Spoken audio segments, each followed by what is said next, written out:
se, dneska tady máme hosta Michala Komosného a zaměříme se na problematickou partii ruce a pojedeme biceps a triceps. Pojedeme tricepsy, což je tady zadní strana paží, pojedeme na horní kladce na lanech.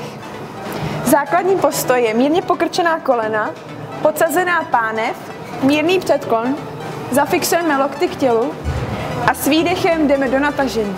Vždycky jdeme nádech, výdech, nádech a výdech.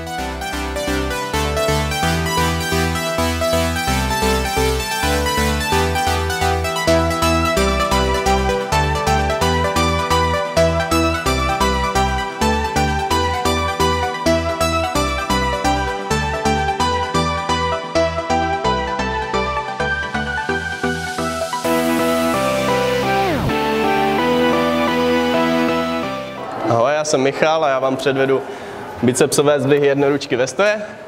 Takže postavíme se, podsadíme ramena dozadu, zafixujeme, snažíme se ohnout ruku pouze v lokti, s výdechem nahoru a snažíme se co nejvíc vytočit činku, aby jsme co nejvíc zmáčkli sval.